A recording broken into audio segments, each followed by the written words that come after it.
We are a fintech company, which is basically into making trading strategies. And we offer these strategies to institutions and prop desks and brokers, mainly, as well as these are available uh, or for retail on TradeTron. So individuals can check out our strategies on TradeTron and subscribe to them. And just a bit about me. So basically, I have worked in banks and broking technology for about 7 8 years, and then I was started as an independent consultant into algo trading, and I've basically made about over 100 trading strategies across various markets and various asset classes, and with different types of systems. Last 2 3 years, my focus has been more on the options trading strategies, because I think that's where there is a possibility of creating many different kind of strategies for any kind of market. Futures and equity gives us opportunity to play the market linearly. So if market goes up, we go long future or long cash, we make money. Or market goes down, we short future, things like that. We make money. But options gives us an added advantage to play the market in different ways, and my talk is going to be focusing around that uh, going forward. So uh, that's brief about me. So okay, so let's delve into the topic of the day. So what we are basically going to be seeing is how to use options for all weather or all season trading and investing. And by all season or all weather, I mean, like, if you see seasons, very simply, if you see the seasons, we have, say, near winter is going on. I say in Bombay, there is no winter technically, but, we call this winter. So, yes, we have winter going on now. Maybe it runs for 3 4 months. Then you have summer, heat, right, which comes up. Then we have monsoon, rainy season. Then again, a winter comes. And so all kind of cycles, seasons keep repeating into cycles. Now let's look at the market. If we can break down market generally into seasons, think of it same way. We may have uptrend, we may have downtrend, or we may have basically sideways markets.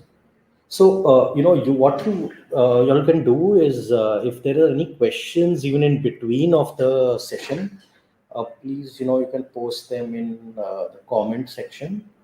So Deepthi and me will be handling those. Deepthi will pass on the questions to me, and if there is basically we'll keep this for about a 35 40 minute session, and then we'll keep about 15 20 minutes for Q&A. So you can even ask at the end, but if there's something in between the session, I can take few questions even between the sessions, right? Great. So coming back to markets, market has phases like trending market generally, and sideways markets mostly.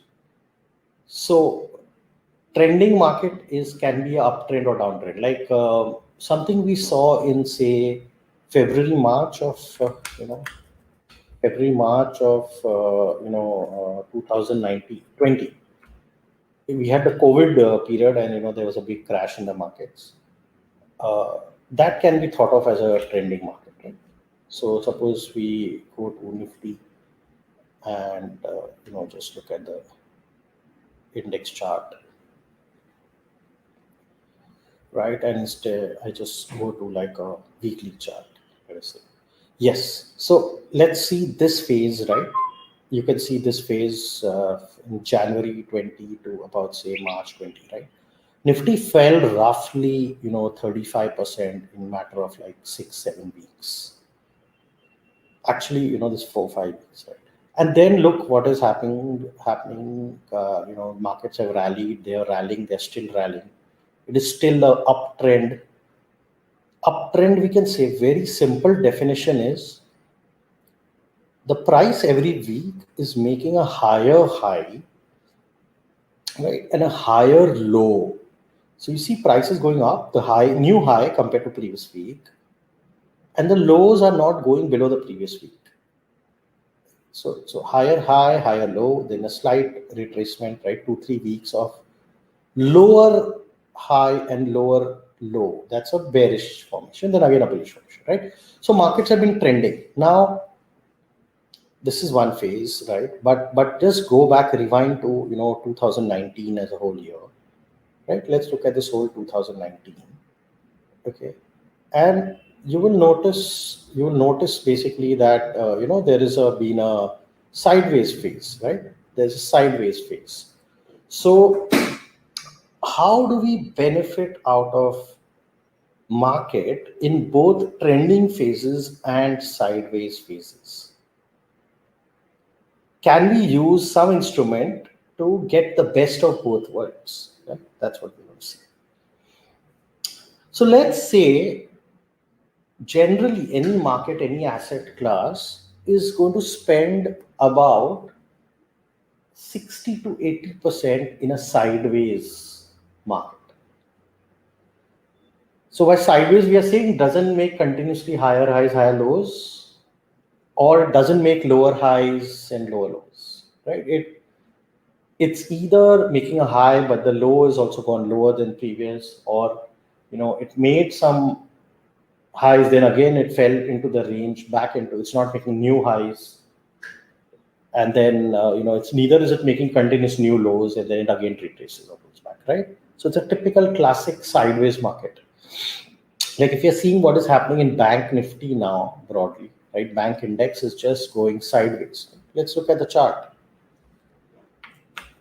So if you're using bank index, right, you can see the sideways price action here, Jan 18 to say Feb 19, around a year. Then again a trend up, trend down, trend up, trend down, little bit of sideways action, again a trend up, right? But this is weekly chart. If I go into like sort of the daily chart, right? If I go to the daily chart, just ignore these signals for now, okay?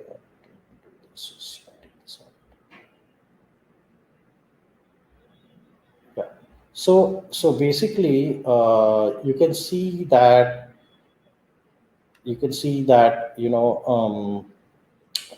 there is a range, right? Right now, Bank Nifty is just in a 400-500 point range. In fact, the closing prices are so close to each other; it's hardly moving 0.5% up or down, right? And before this, in November, it trended quite. In the first 7-8 days of November trading, it went from 24 to 28 something in like 4-5 sessions. So it displays trend, but in a very, very short period of the time, let's say 15-20%. Remaining 70-80%, Bank Nifty is sideways. Even if you go back to the March low, right? Look after March low till June, it's basically going up, not broken 22, come down, not broken 16, going back up, not broken 22, back down, not even reach 2019, so 20, then again goes up, again goes down. It's classical range bound. I mean, we could draw two lines here, right? We could draw two lines here at 22 and 16. And if we see that the market has been ranging between those two lines, right? We can draw two vertical parallel lines, horizontal lines, parallel lines. So how can we benefit in such a kind of market, right? Using options? Now, getting into the options, I will just touch upon two very, very basic and core things about options. First thing, as a buyer of an option, right, which some of you already know, but I would like to repeat it if at all, there are some people who don't know about this, because that's very core to understanding the whole option trade. So as a buyer of an option, okay, I treat it very simply put. To understand option is like, take example of a put option and equate it to life insurance. So if I have a life insurance policy of 1 crore, right, and I pay 15,000 premium on that per year. Now, what does it mean? It means is that if I die during the year, right, my nominee gets 1 crore, which is the sum assured, right? And if I don't die, what happens to the premium? It goes waste, like sort of, right? So the 15,000 what I paid to the insurance agency goes waste or becomes zero, sort of thing. Now, actually, I always say this: I'm very, very happy when my insurance premium goes waste, right? Because what that means is that I'm alive. So that's a classic. It's good to see the premium go away. Right? However, coming back to now option market, right? These options behave similarly. When you buy options, either a call option or a put option, our loss is limited to the amount of premium we have put. Right? We cannot lose more than the amount of premium that we have paid. Same concept as life insurance. And what about selling options then? So what about now as a seller of option? Think of yourself as the insurance company. The insurance company, if the insured dies, the insurance company has to make good or pay the amount insured. Right. So same way, as a seller of an option, if that event happens, right, or in other words, if I say person dies, equated to a market event of either market goes up or down, right, beyond the normal expected range, right, which is an event. The insurance company has to pay the option buyer, right, because the option buyer in that case is going to earn money. Correct? The option buyer is going to get paid. So who will pay that? It's the insurance company, right? So option seller is like the insurance company. They are saying that this will not happen, right? And the event it happens, they are ready to compensate the option buyer. Now, as a writer of the option, what is our risk? Is it defined or is it undefined? As a writer of the option, if you're writing the option, what about our risk? Obviously, it is undefined, correct? Because if a big move happens, either way, we can lose unlimited amount of money, and theoretically, right? And we have to pay the buyer of the option. So basically, we can get the best of both worlds, right? By even writing options, even buying. But to contain the risk of unlimited losses that can happen in writing options or selling insurance, right, we can use a combination of selling and buying together to actually protect us from these unlimited losses. Okay? So I'm just going to explain that with a brief diagram.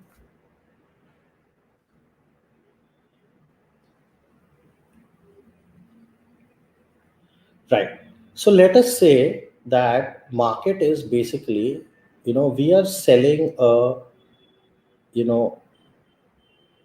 at the money straddle. So what I say is at the money, okay, which is also called as ATM. Right? Let us say in Bank Nifty, okay, suppose hypothetically is 30,500. And the 3,500 call option is say priced at 300 rupees, and say the 3,500 put option is, let's say, priced at 350 rupees, hypothetical. Okay, just hypothetical example for sake of understanding. So what we will do is, in the writing options, we are basically selling both the call and the put. We are writing both these options. By writing both these options, what we are creating, the total premium that we receive, right? We are receiving the premium when we are seller. So all the buyers are going to pay us. They are going to pay us how much totally? 650 rupees. So 650 rupees is in our pocket. This is in our pocket.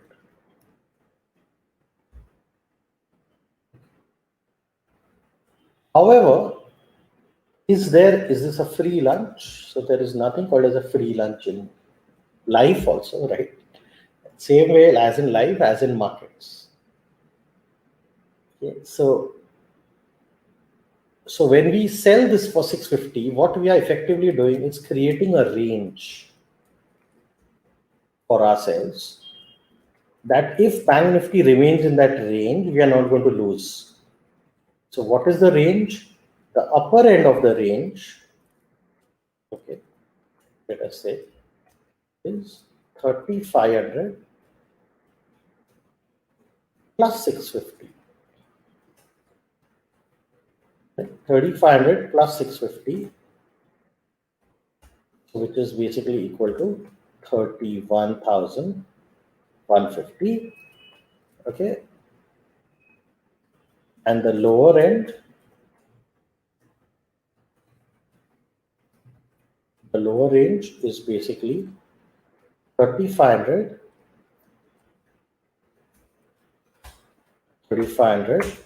right, minus 650. So what this does is this creates a lower side range of 29,850. And if you take this total range now, 31,150 minus 29,850 is basically 150 and 1150, which is 1,300 rupees. Right. So this is like a 1,300 rupee range.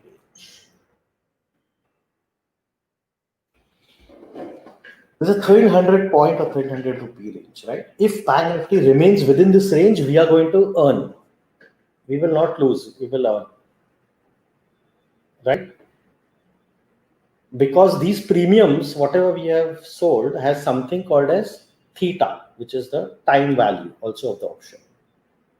Right? It has the theta. Okay. So it has the theta, or basically the time value. Right. And as the option goes near to expiry, the theta is going to become less and less and decay, as they call theta decay. It's just like you buy a vegetable, right? And when you buy the vegetable and you keep it in fridge, it's okay for maybe today. It starts rotting or getting spoiled tomorrow, right? सड़ जाता है, सड़ने लग जाता है. So instead of letting it rot or sado, right? Basically, as a writer of the option, we are trying to earn and benefit from that rotting. So eventually, near expiry, as it goes to expire, the time value will keep on decreasing, and on expiry, it becomes what? At expiry, theta will be 0. There is no time value left, huh? Because the option is expired, correct? So this is a mathematical law of options. This is a mathematical law of options, right? Theta will become 0 at expiry. So we are earning here. But how do we protect ourselves if something goes wrong, right? That is our question. What if it starts going up over 3,150, or what if it starts going below 29,850? Right. So what we do is, to help ourselves, we buy the wings of protection. Okay. So basically, what we are doing is we are saying, okay, what we will do is buy something like a 31,500 call. Let us say 1,000 points above the at the money straddle, right? Which is, so basically the 31,500 comes from 3,500 plus say 1,000. Okay, so we buy this. Okay? We're going to buy this, but what will be the price of this option? I mean, will it be more or less? It's because it's basically a deep out of the money, like it's out of the money, right? And fairly deep. Deep means it's away from the current strike. The chance of the price hitting 31,500 is lesser compared to the chance of the option, underlying hitting 31, correct? And the chance of hitting 31 is again much lesser than the chance of hitting 3600, for example. So the lesser the chance, the lower will be the premium, because premium reflects nothing but probability of that option expiring in the money or not becoming worthless on expiry, right? So the chance is that basically this is going to be in the money. The chance that it's going to be in the money is very less. So maybe this is 100 rupee. 100 rupee. Okay. And we also buy a put on the lower side. So instead of 35, along with the 3500 ATM, we buy the 29,500 put option. Right. So we basically say 3,500 minus 1,000. Okay. So basically, we are basically going to, again, let us say this option is for 150 pounds, hypothetically. Okay. So what we are doing now is that we sold earlier worth 650, but we are now buying worth 250. Okay. So we are basically buying options now worth 250. Buying worth 250, right? And what happens is then this is our insurance as a writer. So because we have sold options which has unlimited risk, we go and reinsure ourselves or protect ourselves, you could say. So we are going and buying some call and put so that if market moves any way bigger than what we expect, we are covering our losses, right? Because beyond that point, what will happen, that call option we have bought, let us say market goes up, right? So let us say market goes to 32,000. So market goes to 32,000. Okay. Then the 3,500 call, let us say, right, will become 1,500 rupees. Okay. But the 31,500 call will be 500 rupees. Right? Because 32 minus 3,500 is 59, 32 minus 51, 31,500 is 500. So what we are doing is that, on this 3,500 which we had sold, right, for 300, we will be losing 1,200 rupees. Right? Because we sold it for 300, but it became 1,500. So we have to give the buyer. We are losing. But the 31,500 which we had bought for 100 is now become 500. So we have earned 400 here. Correct. So that's the beauty. Net, what happens? Net, our losses are minus 800. We do lose money, right? But we will lose defined. We cannot lose more than this, because the moment, how much ever up the market goes, it is naturally hedged, because the call will also go up in value, which we have bought, and the call which we have sold will go up in value, and we lose there, but we will earn on the call we have bought. So they set each other off, right? And we are basically become neutral to the market, irrespective of market goes up. Right? Likewise, if the market starts falling, the call which we had bought, value will start coming down from 400, so we lose. But then the 3,500 call which we had sold, which was losing money, 1,200 point, will now lose lesser. It will lose 1,100 or 1,050. So basically, again, either downside or upside, our position becomes hedged, sort of thing. We have capped our loss. It's like equivalent to putting a stop loss. Buying a wing gives the similar kind of effect, if not the same, as putting a stop loss. We are protecting our trade right at the inception. That's what it does. Okay, so we are planning for uncertainties and exigencies. That's right. Now, the crux about this whole strategy. So this is also called as basically like a iron butterfly, right? Strategy, or some people call it a condor. Strict definitions can vary because this strike ATM 3500 which we have sold, in some people say it can be 3600 and 3400. It can be a strangle instead of a straddle. I think that's a condor more or less, but more than the technical jargon. Simply put, we are selling ATM at the money. Right? We are selling at the money. Same strike, same expiry, same underlying. Right? But this structure is a very your risk is capped, right? Whatever happens tomorrow, somebody gets shot, some politician, some public figure, there's some earthquake somewhere, or there's some very bad fundamental news, some big country downgrade, whatever happens, or upgrade, because as a seller of option, risk on both sides. Some very positive news can also hurt, but mostly it's the big negative news which hurts, right? Because markets, while they fall, they can fall really fast. So we are basically creating this structure. However, do we do this all the time? No. We have something called as a switch in kinetic, right? So we have a switch. Okay. So basically what this switch does is it can be like, it's a volatility switch. It can be either on or off. Okay. So I'm going to call it the volatility switch. Okay. So what does it mean when what switch is on? Okay. When the switch is on, it means volatility is high. Okay. And we can sell options. Right. And very simple. On the other hand, if the switch is off, okay, if the switch is off, it's just a fan switch or electricity bulb switch, right? If the switch is off, then basically it means that the volatility is low.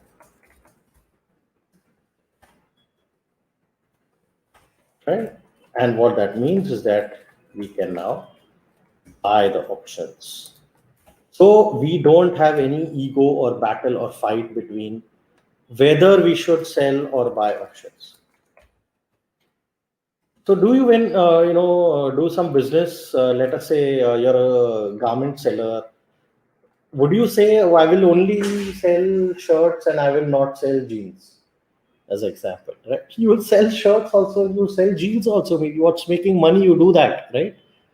When the opportunity to sell shirts is, if a customer comes and says, I want a shirt, you're not going to go and tell him, look, no, I don't want to sell shirts. I am only selling jeans now. What will happen? The customer will go away, run away.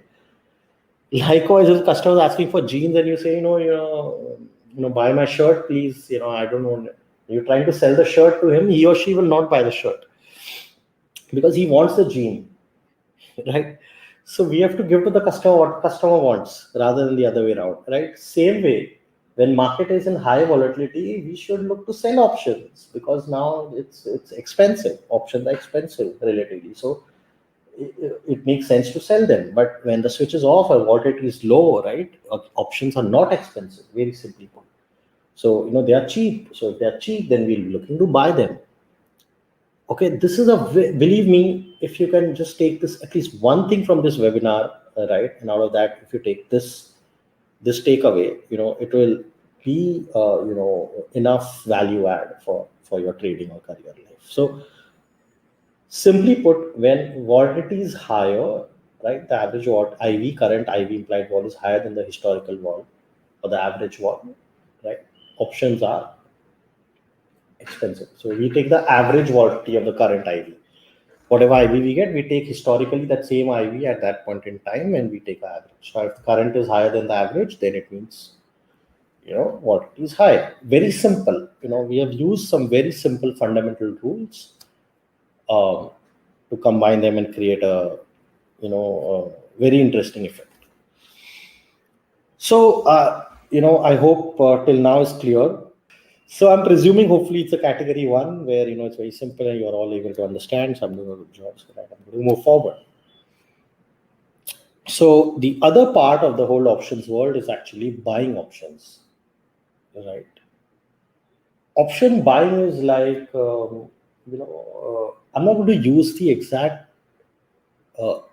It can be thought of as buying lotteries, right? Like you buy it for 10 rupees. If that pays off, I mean that actually you buy a 31,000 call and the bank nifty goes above 31,000, right, and keeps going up. Say it becomes 32,000, right? So that option will become 1,000 rupee, 32 minus 31. And say you bought it for $100. So $100 bought and it's turned into 1,000, right? So it looks a lot like lotteries. It can be a lottery. It has the effect. But lotteries, if they are just bought like that without any logic, most 95, 98% lottery buyers, or if not 99%, we're going to lose money. I think more than 99. There was some study done.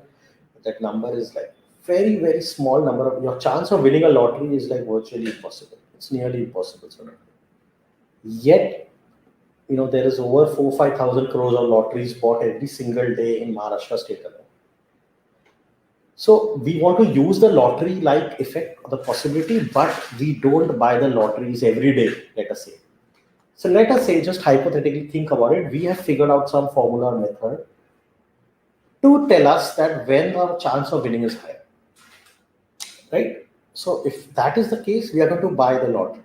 Otherwise, we will not buy the lottery. Same way, right? When we think that the chance to, basically make money out of the options is higher, right? By the market moving, and that movement is not expected or priced into the market or the options, that because the unexpected happens, sort of the options will shoot up in value. And especially maybe the volatility rises along with that. In a falling market, the volatility rises usually because the fear rises. So volatility index, also known as fear index. So fear rises, right? So effectively, we are then trying to play the chance of our money, maybe doubling something in very short span of time. 200 rupee optioning becoming 400, or 500 rupee option becoming 1,000. So this kind of trading, we then will be when the switch is off. So Kinetic will go and buy options, have a target and have stop loss. If a certain stop loss hits, we get out. If a certain target hits, we get out. Okay, so this is basically, broadly speaking, the architecture of Kinetic, how it works. Now, this strategy can be done, deployed via TradeTron on TradeSwift, right? And there is more details like whatever I just spoke is all explained here. So it adapts to market. Yeah, one other very interesting feature about Kinetic is the position size or the bet size. Now again, in options, usually when you buy option, right, and say you made money, and the next trade again you buy, the same size or more, and you tend to lose money. You can lose much more than you win, or you can give up a lot of our gains. This is true typically in many trend following directional future systems also. It can make a lot of money, but then it can even give up quite a lot of money.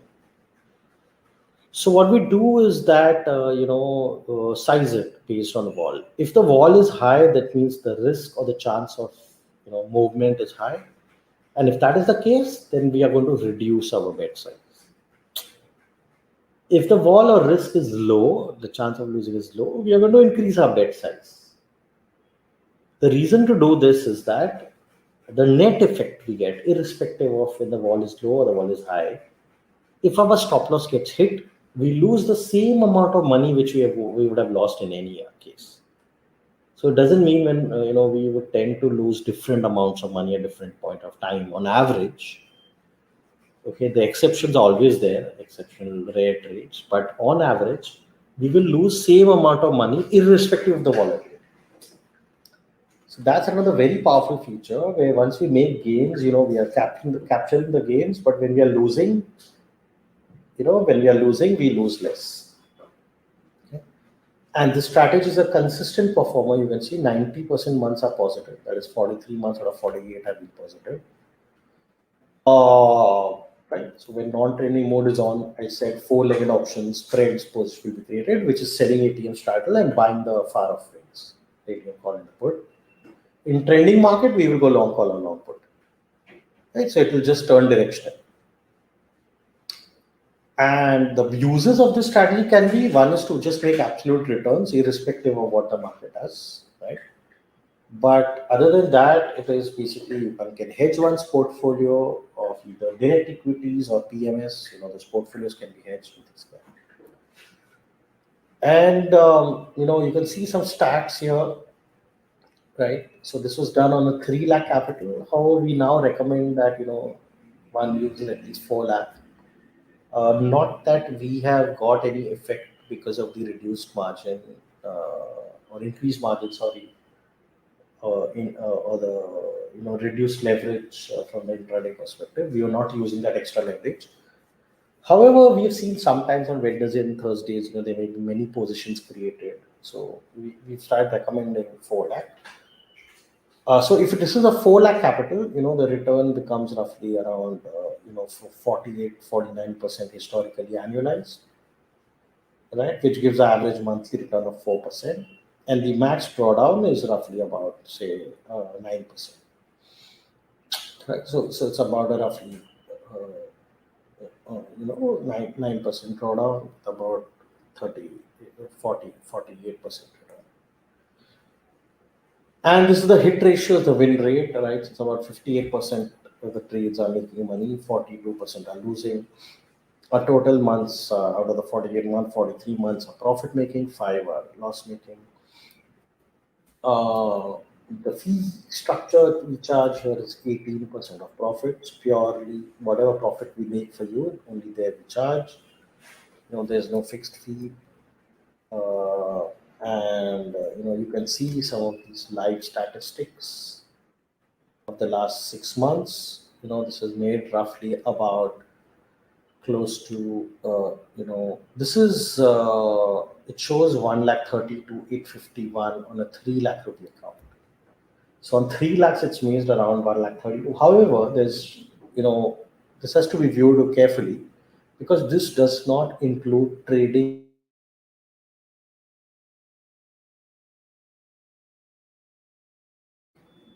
So when you minus the trading costs in this account, it's roughly been about 20,000 rupees in these 6 months. The trading cost total is 3,000 a month. So this return is around 1,12,000, 1,10,000 to 1,12,000 over a nearly 6 month period, which is still roughly, um, if we were to take a 4 lakh rupee account, it would have been around 25, 26%, right? On a 4 lakh rupee account, 25, 26%. And the max drawdown, I think, has been around 6% or something. So it would not have lost more than, like, say, 25,000 bucks. Peak to trough. You can see this 79 to 56, yeah. Plus cost, we had outer side 28,000, 27, 28,000. Right? That's what it is, maximum loss at any point of time since the strategy started. So out of 1, 2, 3, 4, 5, 6th month running, 1 month has November was negative. You can see how smartly and sharply the strategy has bounced back in December. It's making abnormally high gains compared to the average gains. So it's been a great month so far. Now you can see some of the comments which people have shared. There are some thanks, accolades, some criticisms maybe somewhere, but I don't see much of that. Generally got decently good reviews. Uh, it's over 100 people using the product, so it's like a family which is growing. And this is obviously available for subscription and open. I mean, you could even just read this and understand the uh, mechanism for how this works, and how, if you are trying to evaluate any strategy, other strategy, any other manager strategy, or building your own strategy, what are some of the variables that you should look at? That's what this talks about. Right. So So this is broadly about the system and how we can benefit from both the worlds of selling options as well as buying options.